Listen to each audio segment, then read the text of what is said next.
Right, so welcome to another episode of me and ADHD podcast. Today we're going to be talking about something I feel is really important for people to understand when looking for a private clinic to be assessed for ADHD. To help with this discussion, I am joined by Jane Lambert, who is the CEO of the Makewell Clinic in Milton Keynes. So welcome, Jane. Thank you very much, Darren. Thanks for inviting me. It's great. It's great to have you on. Absolutely great to have you on. With full disclosure, though, this is not a promotional podcast, nor am I getting paid to talk about the Makewell Clinic. But I wanted to have this conversation because I think it's needed, and I thought it's best to speak to the clinic I was assessed at, as I have first-hand experience of the process. So Jane, firstly, can you just give us a little background history of the clinic and why you guys do what you do? Yes, of course. So I'm a bit of a sort of a personal / kind of business story. So I am a nurse. I've been a nurse for over 30 years, and I also adopted 3 daughters many years ago. So I have actually been running my healthcare company for 22 years, which makes me feel really old. And part of that is our clinic here in Milton Keynes, as you said, called Makewell. We set Makewell up about 3 years ago, and the main reason for that was that we wanted to be able to offer services that are difficult for people to access on the NHS. So, for example, other things we do here are like travel health, vaccinations that GPs don't offer anymore, and other vaccinations, bloods, things like that. Now, through my own personal frustration of finding the right support, and this is NHS and private, for my 3 children, I got to the point over 3 years ago, actually, I just thought, this needs to be better. I need to find someone who's got everything under one roof. And because actually being a SEND parent is difficult enough without having to then fight to get the right support. So I thought, we'll do it ourselves. Not me personally, I'm not the expert in assessing or prescribing, but I brought a really experienced team together. And 2 years ago, we opened up our private ADHD and autism assessment service here at Makewell. And we do also work with the NHS locally to support their waiting list as well. Awesome. Okay. So within that clinic, I'm now talking about the ADHD, I guess, as opposed to anything else. What specialists do you have? What trained clinicians do you have who are involved with that? So I'm a big fan of a multidisciplinary approach. And that's probably from my background working in a hospital setting as a nurse. I think different specialities bring different things to the table, different experience, different training, etc. So, and actually I want to make sure that in offering a service, we run very similarly to an NHS organisation in terms of thoroughness of our assessments. So here at Makewell, we have consultant psychiatrists, we have psychologists, we have specialist nurses, social workers, occupational therapists, pharmacists. It's endless. And most of them are involved in assessing our patients, adults and children. But what we do is every week we have a multidisciplinary team meeting where our patients are discussed. So we have all of those people with all of the relevant backgrounds and experience looking at each case. So we don't rely on one clinician assessing and then giving somebody a diagnosis that they will have for the rest of their life. Oh, okay. Because the reason why I asked, the reason why we're doing this podcast, because I want people to understand and have a bit more knowledge of what goes on. So when they're searching for somewhere to be assessed, it's very, sometimes I think it can be very easy to go for the quick option, the quick, cheap option, or the expensive, cheap option. Expensive, quick option, I should say, even. So there you go. This is how it's going to go. Where, because waiting lists are really long and no one wants to wait anymore. And it's right, okay, I can go in, I can get assessed, and with a half an hour, I'm sort of diagnosed and great. But this is what you do, which is, it's really nice to see. I didn't know that, to be honest with you, that you had the whole team meeting and things like that. So that's great. And so when it comes to the assessing of ADHD, who who is qualified to do that? Because I mean, for instance, a psychiatrist as default. Can they assess and diagnose ADHD, or is it an add-on? It's an add-on in terms of we would expect nobody, even a psychiatrist, to assess and diagnose without having the appropriate experience in that field. So you wouldn't just start that and solo give that diagnosis. So even psychiatrists, they need to have that experience in that sector. Excellent. Okay. So when it comes to how you work and how clinics should work, I know we had the NICE guidelines, and was it National Institute of Care Excellence? Clinical excellence. Clinical excellence, something like that. Yeah. Yeah. Something like that. They're nice anyway. Yeah. So, and I've had a look on their website and everything, and I know the guidelines that they put in place are not mandatory, so there's not a law you have to do. However, they are the gold standard, basically. So you'd be kind of silly not to follow their standard. So really, with that in mind, what is the standard for assessing and diagnosing ADHD? Well, I mean, you say that the NICE guidelines are not mandatory. Well, in a way they are, I suppose, Darren, because to run a clinic to assess and diagnose for ADHD, you have to be CQC registered. Okay. And so part of that, there would be an expectation that you do assess via the NICE guidelines. Otherwise, you could find, a year down the line, somebody's got a report. If those guidelines were not followed, that diagnosis could be overruled and turned over and potentially wouldn't count. So to a certain extent, the basic requirements at the NICE are essential. And I don't know of any providers that don't offer that. I guess it's like any guidance and any written policy, isn't it? There could be some grey areas. You might just follow it, or you might follow it with a comprehensive approach. So for example, in the NICE, and this does confuse people, so this is good to be talking about this. We have occasionally had people come into our clinic who, when they arrive and we introduce them to the clinician that's going to be assessing them, they feel a bit anxious and worried because they assume it has to be a consultant psychiatrist. So a lot of people think it has to be a consultant psychiatrist. Now, the NICE guidelines say it should be a consultant psychiatrist or a paediatrician or another healthcare professional with the appropriate training, experience and qualifications. So, here we do have a consultant psychiatrist that leads our multidisciplinary team. Like I say, we have her to refer to, but generally it's a nurse-led clinic, and that's the same as the rest of my business. So again, we do have some non-psychiatrists assessing, but because we do the team meeting every week, we don't give a diagnosis in isolation. So that's really important. Yeah. So that we have that ongoing supervision. So that's really important for people to have a look at. And I guess if people were looking for a clinic, it would be important to ask the clinic, do they follow NICE guidelines? And what kind of experience do the clinicians and assessors have? And do they assess and diagnose by themselves or as part of a team? Yeah. That would be, and again, it's the things that are assessed. So we would expect, again, part of NICE guidelines for the clinician to do a full assessment of the patient's behaviours, difficulties, whether that's a child or an adult.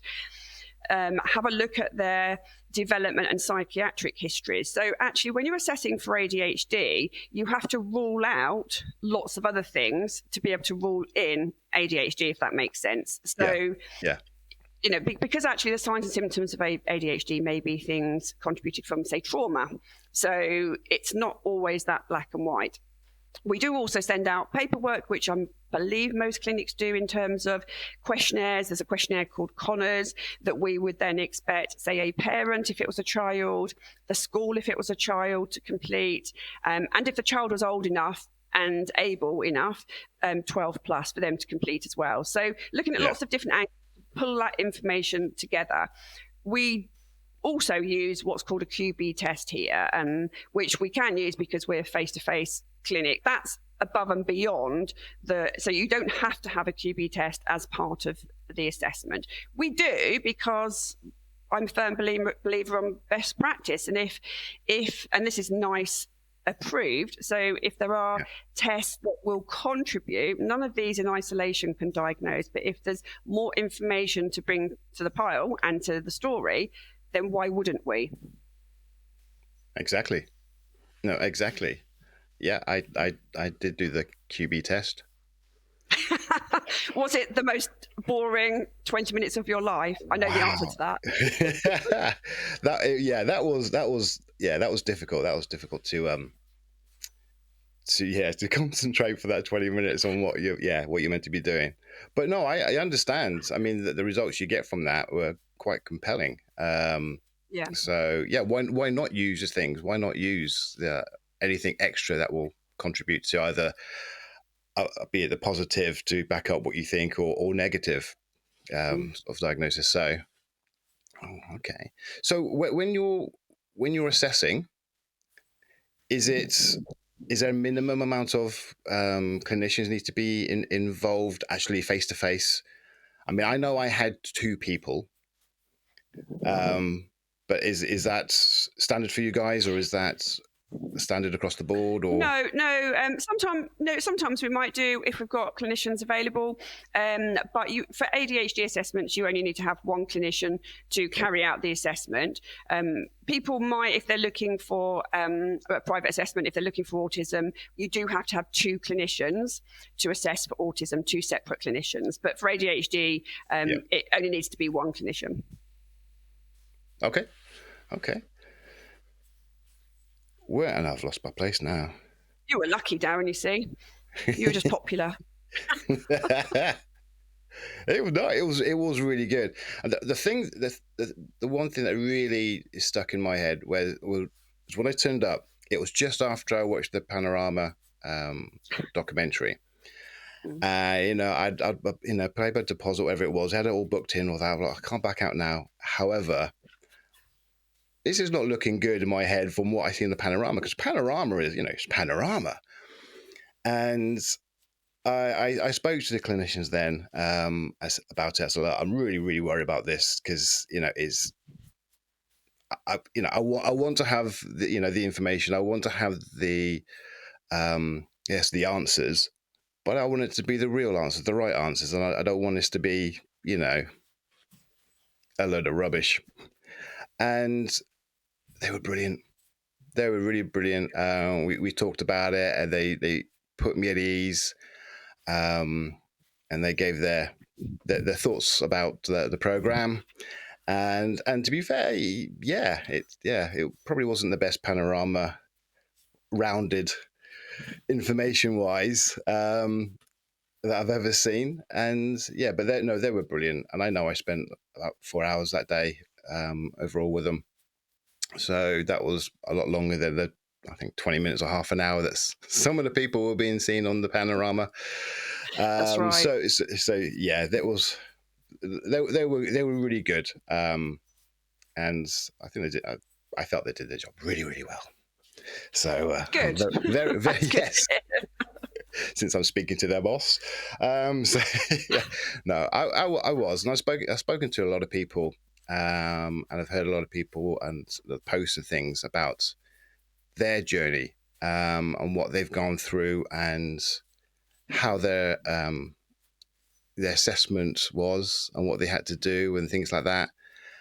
I don't know many people, if any, who have done the QB test. A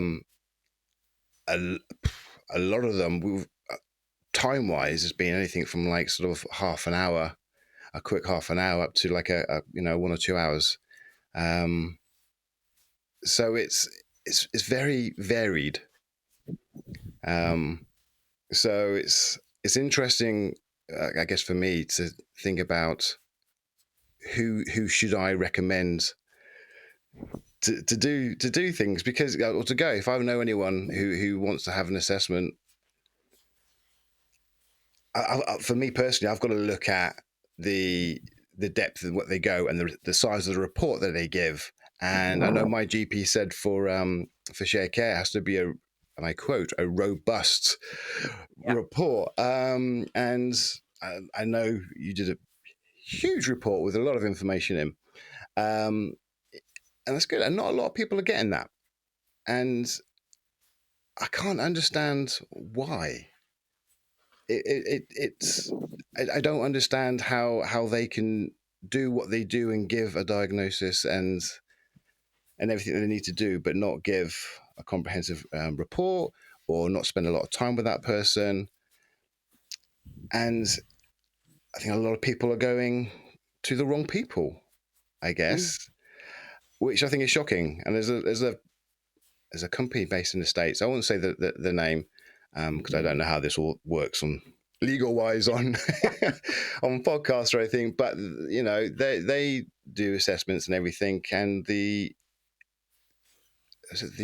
CEO and the founder and another executive have been arrested for for can't remember the phrase now. Basically, they are thought to have been pressurizing people to their staff to diagnose and prescribe medication when the full signs of ADHD are not there. It doesn't cross the threshold, so they don't have ADHD, but they're pushing for it because they're getting the money from the medication, and being a part of the whole struggle for this medication shortage. They're a part of it because they send out a lot of medication to, and Adderall was a big one over there, to people who don't necessarily need it. So, and I thought I hadn't heard that. I now need to go and research that, Darren. I'll send you the details. I don't want to sort of mention who they are in here because I don't know how that works. But yeah, I was quite, and this is only the last week or so since we booked this in to do, and I read that. I was like, oh, and I've seen their adverts as well, and they are still advertising everything like that, and it's still going through the courts. But it's like, it doesn't help. It doesn't help. It doesn't surprise me, but it doesn't help. And the people I feel sorry for are general public who are trying to trust. And actually, there's a lot of information you have to share, a lot of personal information. So you really want to and need to trust who you're going to. Yeah. And that's difficult. That's difficult to know how you can trust providers. And it annoys me a little bit, to be fair, when you got the arguments out there about people who are, wanting it for it's something cool to have nowadays. It's, or it's an excuse. And I get excuse for what? I mean, I got a couple of things, right? I off the ADHD UK website, right? Let me read this out to you. These are quotes, and on the website it gives you links to the website they get it from. Adults with ADHD are 5 times more likely to try to take their own life than those without ADHD. 1 in 10 men with ADHD have tried to take their own life. The failure to identify and support individuals with ADHD is resulting in increased proportion falling into crime. 24% of males in UK prisons have a positive screen for childhood ADHD. 45% of individuals in the UK youth offenders have a positive screen for ADHD. Where's the excuse? I don't understand the whole excuse thing, because the excuse thing's not working. It's not, there's no excuse. It doesn't get you out of anything. I just don't understand. And you've got people out there who are struggling, and like myself, I was struggling, and I needed answers. I needed to help my son. I needed to help myself, and I wasn't in a good place. And I don't care. I did not care what the results were. I just need the right answers. Yeah, absolutely. And I remember I said on the day as well, because she was talking to me about it, and I said, I don't care what it is. Well, if I've got a vitamin B12 deficiency, and that is, the cause of all my struggles, fine. Okay, Yeah. no problem at all. Okay, I'll take my multivitamins and let's crack on and have a better life. Doesn't matter what the information I've got is, as long as it's the right information and the Yeah. right answers to my life and how to move forward. So, and it just so happens for myself, it's ADHD. I got assessed for autism before, and they said no to that. They said there's things there, but it doesn't cross the threshold. Yeah. However, they did see signs of ADHD. And I came to you guys because the guys I was speaking to were psychologists, and I know they didn't do medication. And I knew I wanted to go down the medication route if that was possible because I needed to help my son. My son is ADHD, autistic as well, and a lot of things were triggering me, which was kind of bizarre because I never really get triggered by anything prior to children, and Yeah. I was struggling, and all these things were really sort of coming out, and I needed help now, Yeah. and I knew that I didn't want to at the beginning go down like therapy stage and things like that, because that would take a while. I really needed help now. Mm. And so I came to you guys and got the medication, and yeah, brilliant. And I know it doesn't work for everybody, I know that. um I've spoken to a lot of people. I think most people I've spoken to have done the rounds with all the medication because they either don't work or the side effects, or anything like Yeah. that. But luckily, my titration was quite short and got Good. to the right dose fairly quickly, and yeah, that's completely rocked my world and changed the dynamics at home. And that's what I needed to do. So, but That's amazing, and that's a real success, isn't it? For yeah, for your journey, and like you say, validation, but actually then finding out what is accurate, and therefore what can you do to help yourself. So that's really good. yeah. I think when you're looking for that, you need to be really confident that ADHD is there. I mean, I know you can go for NHS route, and you can jump on board the 3, 4, 5, 6, 7, 8, 9, 10 year waiting list to get assessed, depending on where you are. Or you can pay, privately, and it is a lot of money. And a lot of Mm. people Yeah. who pay privately would be going, spending their savings, going into debt, um, just to try and help their life. So going back to the whole, it's a phase. It's it's I don't know, a young trendy thing now, whatever. It doesn't make any sense at all because that's a lot of money for a bit of trend, and it, so you would have to be pretty confident in the route that you think you should go. Otherwise, Yeah, you just wouldn't absolutely. do it. Yeah, You know, absolutely. I mean, I remember looking at the report, and looking at the details that you guys went into regarding everything I did in the assessment. I mean, I thought we were talking. I thought we were talking about, You're never my just my talking, life. Darren. This is it. This is absolutely weird.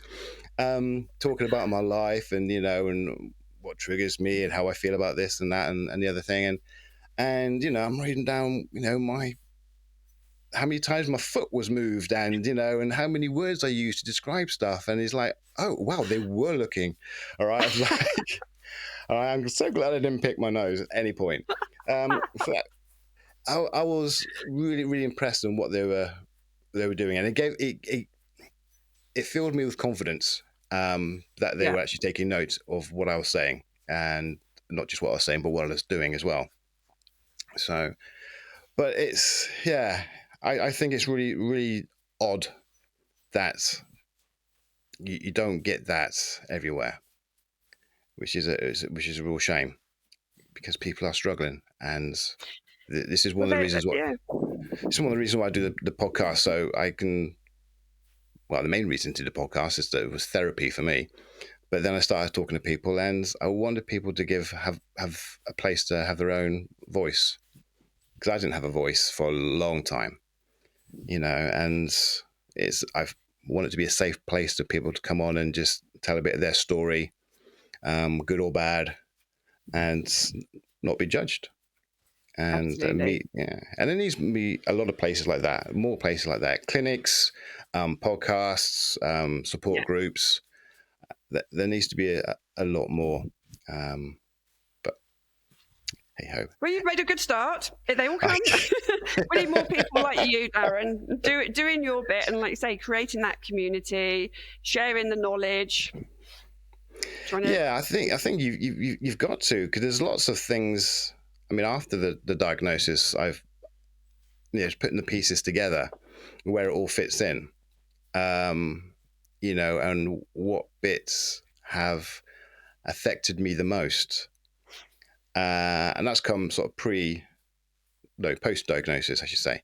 I'm not someone who just jumps on the bandwagon. I have to do my research. I have to be confident with what I'm thinking and saying, and I have to, you know, look at it and look at my life, and does it fit in? If it doesn't, okay, I wouldn't speak about it because I don't know anything about it. It doesn't affect me at Yeah. all. But things like RSD, I know is huge. I mean, I was talking to my wife before that, wasn't calling it RSD, but I was trying to explain to her how I felt at certain times when really, really insignificant things were happening, and how badly it affected me. And it never worked, really. It couldn't explain it because the words aren't there. It's like, Yeah. I don't know why I was feeling like this. It makes no sense. But things like that, and then you've got where does the anxiety fit in, and where does the people pleasing fit in, and where's so all those things. It goes on and on, doesn't it, really? The kind of, once you start that journey of discovery, it goes on, and then you start to link, I'm sure, as an adult, a lot of things to your past, and a lot of things start to make sense, like you say, and a lot of people don't know about all of these things that are associated with ADHD. So you've been on quite a journey. Yeah, no, absolutely. I'm looking at it now. From doing the podcast, I know my mum's come on the podcast, one of my earlier podcasts, I and love that. she was. I didn't think she was going to do that, but bless her heart, she's brilliant. Oh, wow. She came on, and she's saying, from listening to the podcast, from listening to what I've been saying about things like RSD and everything. Yes, that's that really, really hit her hard because of what she's gone through. She's always been known as a worrier and things like that, and yeah, there's a lot of things that fit in place, and it's like, okay, Yeah.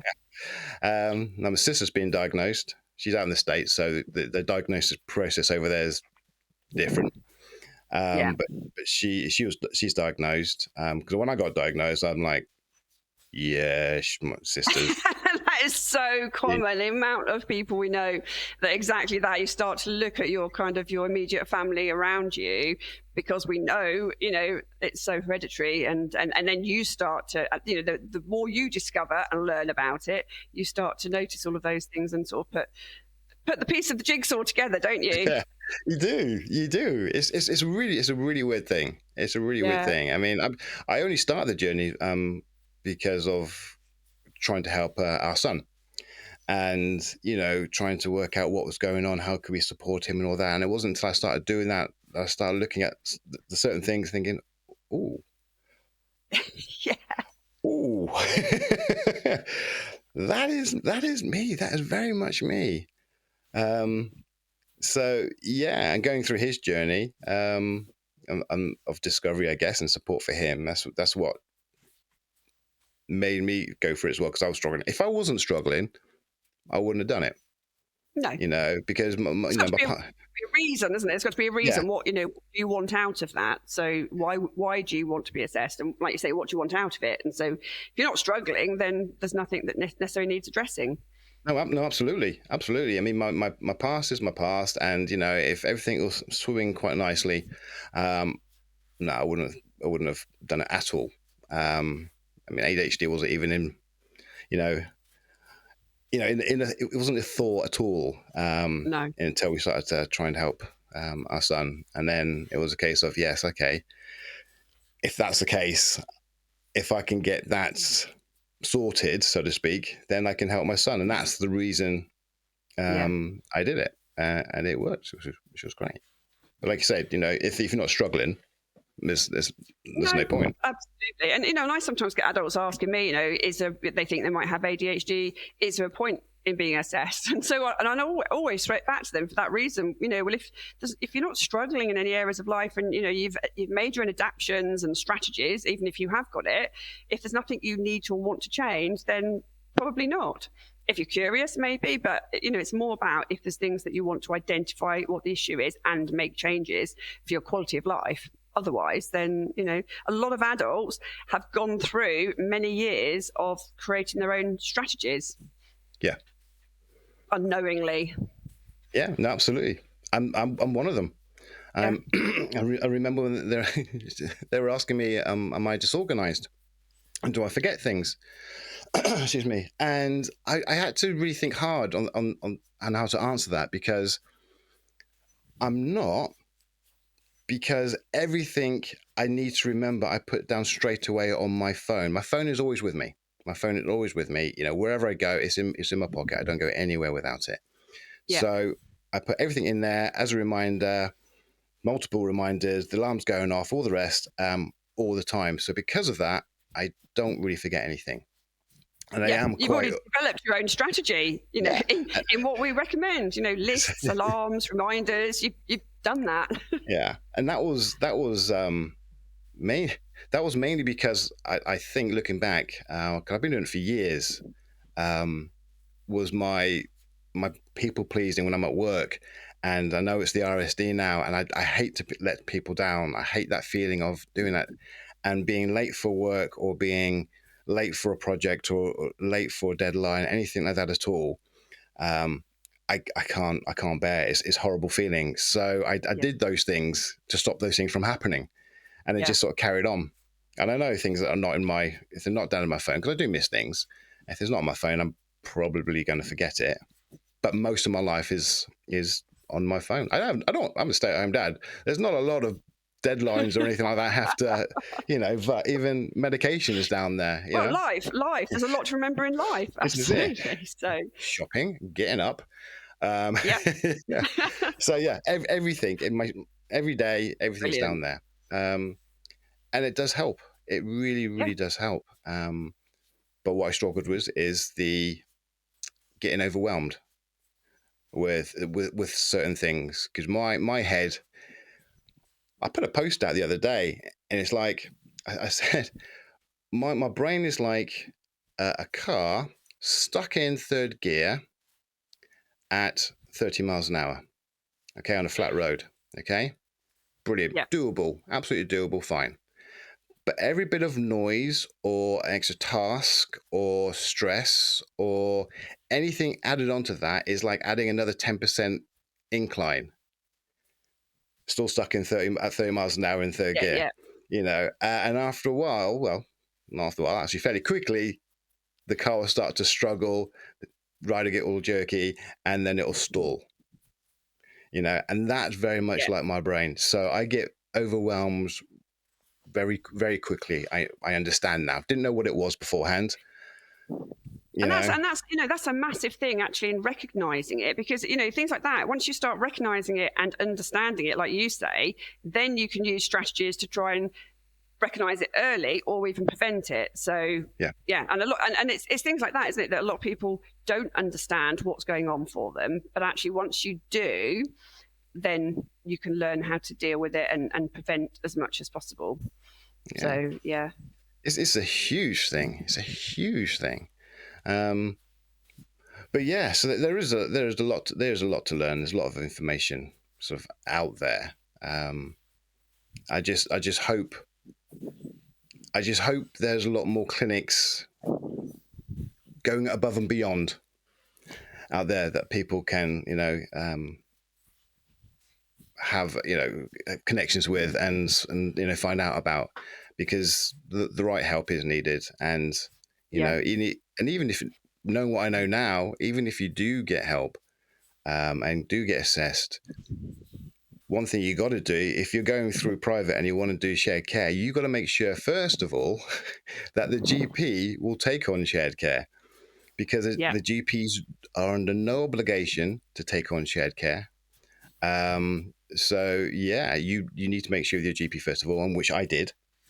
And if you move as well, if you move Well, I mean, house and move absolute GP, then massive implication to life, and it is a big problem. There's no guarantee with GPs, and it varies hugely. So yeah, that is a big part of your research. If that's because a lot of people do, like you, they come in for their assessment already in mind with if they are, diagnosed with ADHD, what they will want to do. Will they want medication? Will they want other things? So if you've got that in your mind, then yeah, it's best to do your research and speak to your GP. It varies hugely. You can never second guess. Yeah, and that's hard. I think I find it quite weird with the shared care bit because literally it is just getting the medication through the NHS as opposed to, because the GPs are not involved with it, they just sign it off. So but it is what it is. Well, it is, and then part of that shared care means that then a specialist provider like us or other ones, as an adult, you need to see them once a year, whether that's online or on site. You need to see them once a year to make sure it's still the right medication, still the right dose for you, because GPs are not allowed to make changes because it's very much seen as a specialist medication. So they can keep prescribing it for you, but they can't change anything. Yeah, GPs are not specialised in this area. They are not. Some of them are interested, and some more than others. And it's like anything in life, isn't it? If it's crossed their path or they've taken a particular interest in it, then that's great. They still can't change anything, but they're perhaps going to be more knowledgeable if people go to their GPs to talk about it. No, exactly. And going back to what we were talking about a while ago, because I like to digress. And that's fine. That's what it's all about, Darren. I mean, when it comes to I've lost it now again. Okay, there we go. I'll go for a cup of coffee. I'll come back in a minute when I remember the questions I'm going to ask you. We were talking about shared care a minute ago, medication. When it comes to people coming to you, looking out to see them when they're paying privately, and it costs a lot of money. So when you go private, it costs quite a bit of money. Are you paying for a diagnosis? Is everyone getting a diagnosis? It's really interesting in that terminology, isn't it? And you know what? We always make it clear to people who come to us and use the terminology of I want to come to you for a diagnosis. They don't come to us for a diagnosis. Let's clarify, you come to us for an assessment for a possible diagnosis. And we do keep an eye just out of curiosity, but also to make sure that not everybody is getting a diagnosis, because it just wouldn't be right. What I would say is, I think, as you've said already, Darren, that if people are going to spend the money on private, generally most families have done their research before they come to us. So there's a really good likelihood that they're right. So last year, for example, 85%, it was just under 85% of our patients got the diagnosis that they came in for the assessment for. So that means 15% of people came for an ADHD assessment thinking it was that, but did not get given an ADHD diagnosis. And we do get asked this question quite a lot. I'm really terrified about coming to the clinic because I'm pretty sure I've got ADHD, but what if I haven't? So what if I spent all of that money and you tell me I haven't got ADHD? So our response to that is, well, that's great, because you spend that money to clearly find out what is going on for you, and we will still give you those answers. So we will still give you a comprehensive report that you talked about, because we would have still spent all of that time with you, listening to you, assessing what's going on for you. And then we would still make recommendations. So the recommendations could be, you don't meet the criteria for ADHD, however, we recommend you have an autism assessment, because all of our clinicians assess for both, which is great. So if we pick up traits of the other, we will always say to families. Or it might be that actually of your assessment, we've recognised that you're struggling in these areas that we've identified, but we think it's most likely down to your early trauma or trauma you've been through in your life. So therefore, we would recommend you seek some trauma therapy, for example. So we never ever just say, no, you haven't got ADHD and leave people there, because as we've already said, people come to us and to have an assessment because they're struggling in whatever way. So we still give them those answers, but no, you don't. We can't guarantee you're going to get a diagnosis. So you may come, you may spend that money, and you may not get an ADHD diagnosis. But I would hope that for the majority of people, that's good, because that's still money well spent to get some answers, like you said earlier, Darren. Yeah, it is answers, and to get the yes, you need to go through the no's.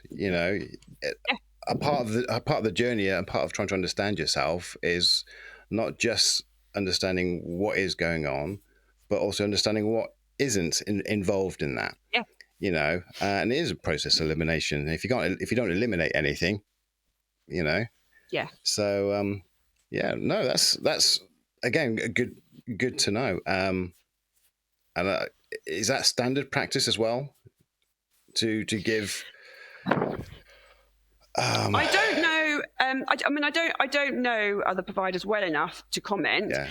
I don't know. I mean, it would be really interesting, wouldn't it, if as private providers we had to display our kind of conversion rate, if you like, because if any provider came out with, say, 99.9% were given a diagnosis, I would question that, because people do their research, but they're not experts, and that's why they come to the experts. So I would not expect that high number. So it would be interesting. It's a shame we don't have to display that kind of information. I guess what worries me about what you mentioned earlier, Darren, about some private providers do online. I'm not saying there's anything wrong with online, but do online, which often equals a short interview time with the patient.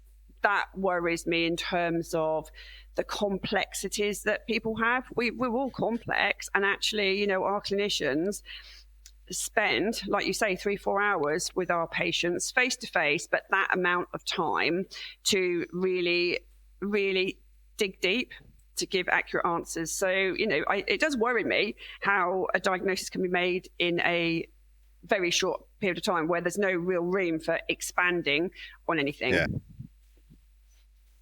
Yeah.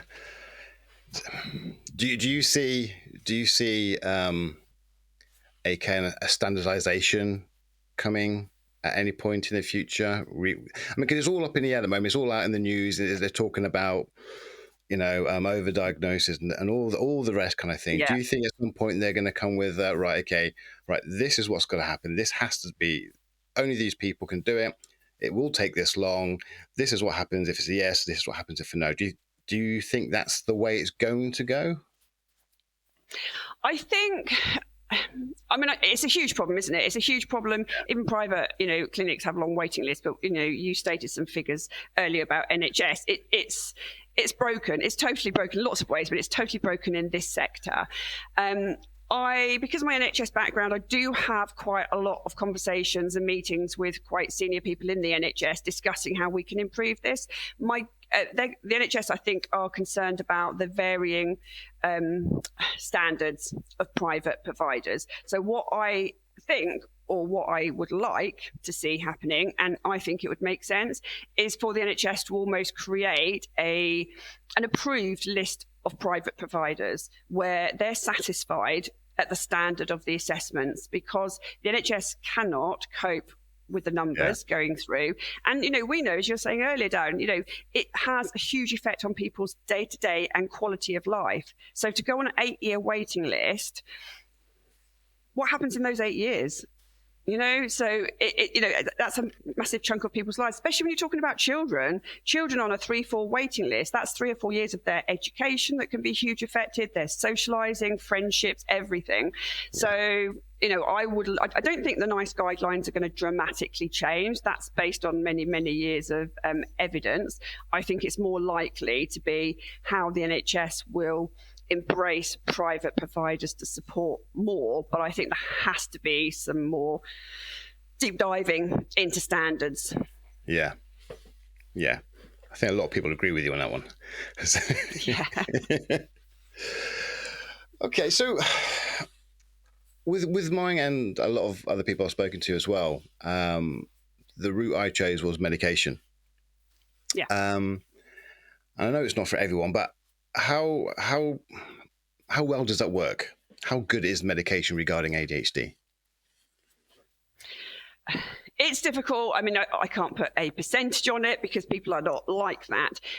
But speaking from patients that come through us, it varies hugely. And, you're kind of a real success story. You said that your titration, was quite short-lived. And for those that don't know what we mean by titration, it's when we start you on ADHD medication, we tend to start you on a low dose, see how you respond, see how you feel, and then quite likely increase the dose a little bit. And the idea being is that we want to get the right medication, but we want to get the lowest dose we can, but to give you the maximum benefit, if that makes sense. Yeah. So our clinicians and our prescribers always ask, what do you want to achieve? So, for example, with a child, what do you want to achieve? Do you want to increase their focus for the morning at school so that they can access their education better? So it depends on what you want the medication for, and then the clinicians are likely to then offer suggestions, whether it's a short release, slow release medication. So, but I think that's why we have to do the titration as specialists, because it's not for everyone, in terms of not everyone gets those positive effects so quickly that you did. Some people just don't feel quite right on it, get some small but actually side effects they don't want. So sometimes we have to change the medication. And sometimes we tend to find that, it's a journey. So we say to all of our patients, we may well be here with you for years to come. You can dip in and dip out of us as professionals and as a resource, because also things change. What works for you at one point in 2 years' time, for whatever reason, might not be working. So it is a constant review journey. And also we say that medication's not a cure. It's one strategy that can really help to support. But as you've already said, and that you already do, Darren, is we would always say, as well as medication, you've got to build your strategies that work for you, whether it's, your list. So it depends on what you're struggling with, work on those strategies as well. So we know it's not for everyone. And equally, some children, my youngest, for example, who has ADHD, she has never been compliant in taking medication. So, they don't do most ADHD medication in liquid because they can't do liquid and have it slow released. And she point blank refused to take medication, partly because she doesn't like taking tablets. But even if I crush it when she was younger and put it into a yogurt, she would smell it, taste it, feel it. So, actually, some parents might come here thinking, if my child is diagnosed, I would like them to have medication. But there might only be so much that you can do about that. So, depending on the age of the child as well. So, but for a lot of people, it does work really well, and is really good to support them day to day. Yeah, I mean, when I guess, unfortunately, saw clips on social media before I started taking the medication about, because there are a few clips out there when people go, "This is my first day of taking medication," and then they come back half an hour. "Oh, this is amazing! This is fantastic!" So that didn't help me to kind of sort of control and my expectations over the medication side. And when I when I took my first dose, I'm like, yeah, that's nothing. This is not going to work for me. Oh no, my life is ruined. But you feed that back, and it gradually got to a point where it's like, I actually read something and remembered it. Hallelujah. So yeah, I mean, I know we got there quickly, both myself and my son, and others don't, but it's not, like you said, it doesn't cure it's for me, it helped with my focus. It allowed me to control my head a lot more. I wasn't getting as overwhelmed. I could read a book. That's amazing. To be able to actually read a book. I've read 2 books now. I've never read a book before because I just Wow, can't. amazing. Just after, Yeah, like, even a line. I know some people say they read a page and I can't remember the page. I'd never got to the page. It's like a line or even a couple of words, and I just can't remember it. So it's a case of now I can, which is great. But there that's are brilliant. things that will override the medication. So if all hell breaks loose at home or whatever like that, then medication is Yeah, not going to work so much. There are certain aspects that will completely overwhelm me. If medicated up to the eyeballs, if I go to the middle of you know London, if I go to Wembley, just after the football's finished and they're all coming out, yeah, that medication is not going to yeah. help me at all because that's No, too it's many not. people. I'll be crying in a corner somewhere. Um, so it has its limitations, but those limitations, even though those small things that it does can have a big effect. It has a knock-on effect from other things. So I was like a lot of ADHD, late diagnosed. I was depressed and anxiety, and I was on medication for depression, anxiety. You know, as, but when I Very started common, very common yeah, pattern. and then when I started the medication, methylphenidate, and I actually realized a few weeks down the line, no, I'm not depressed.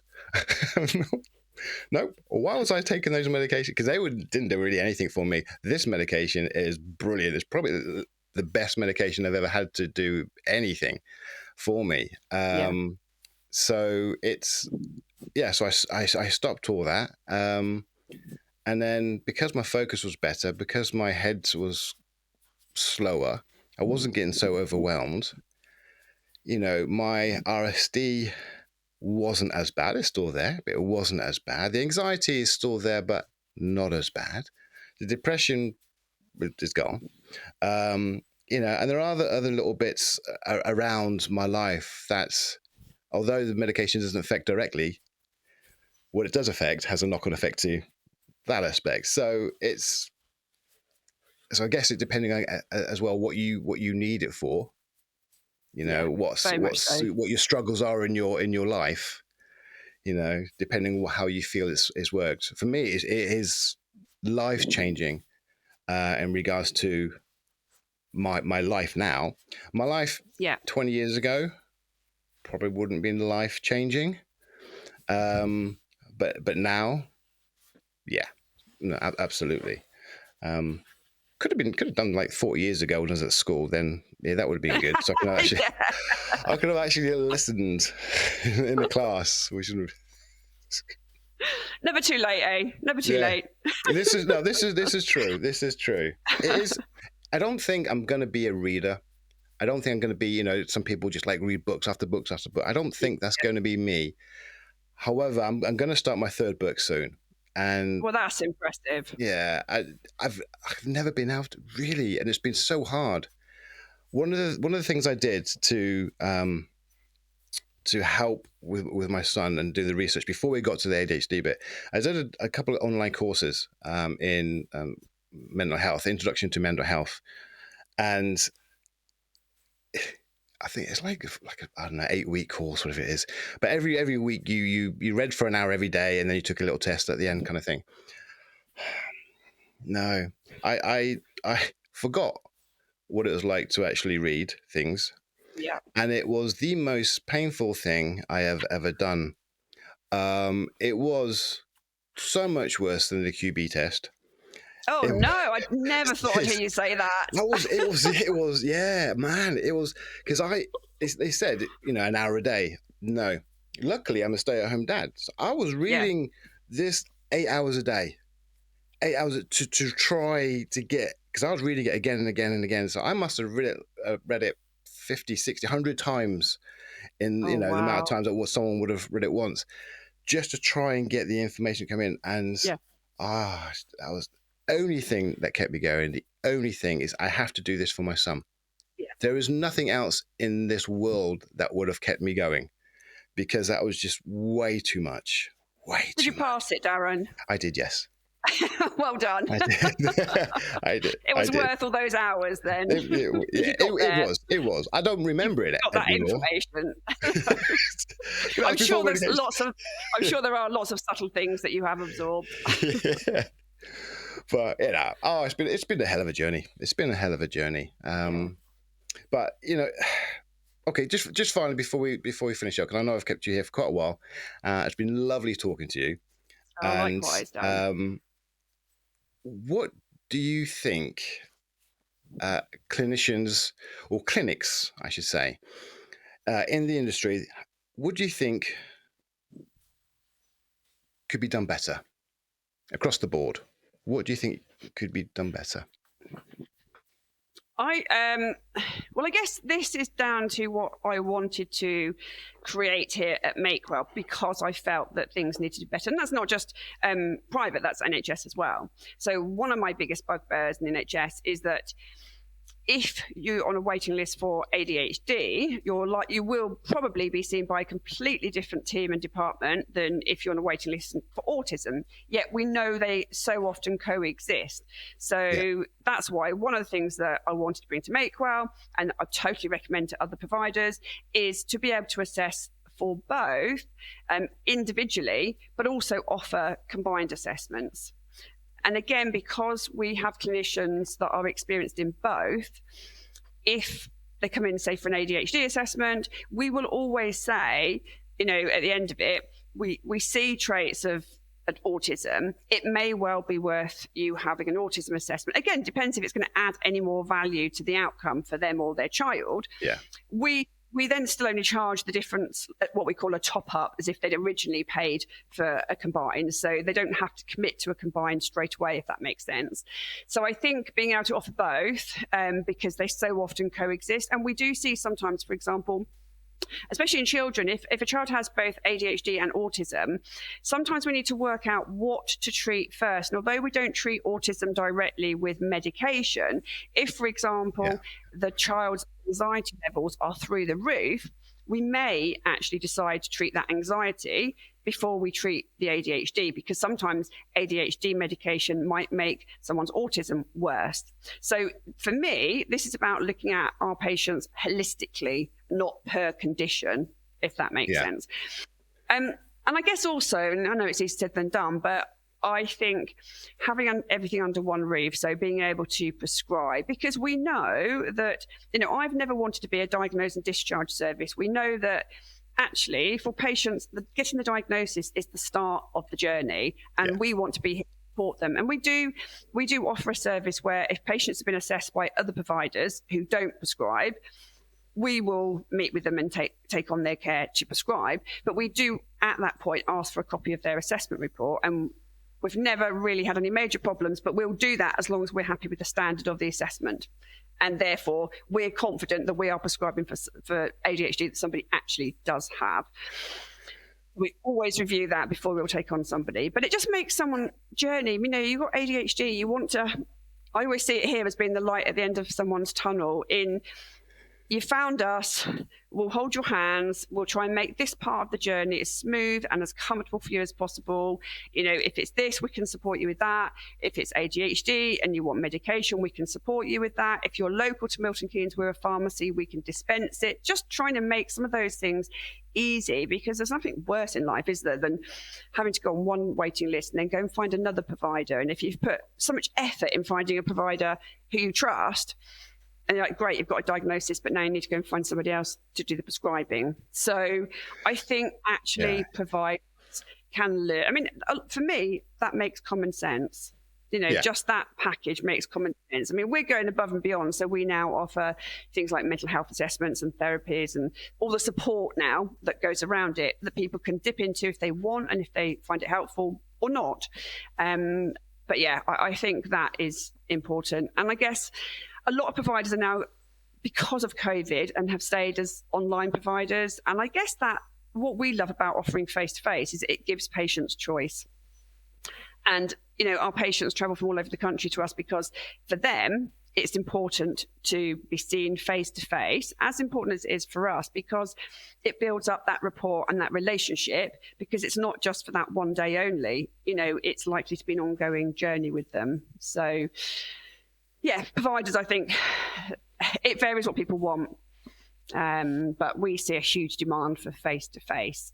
So it's having that option. Whereas we will offer ADHD online assessments. We hardly ever get asked for it, because I think if people want that, they'll go to the online companies.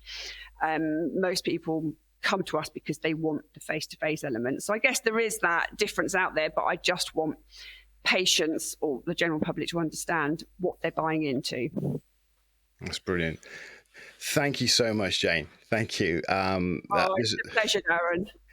It's been awesome having you here. Really, really, really good. But for now, I will say goodbye. This has been Me and ADHD podcast. Guys, be good, be kind, and remember, you're not alone. Thank you. Definitely not. Thank you.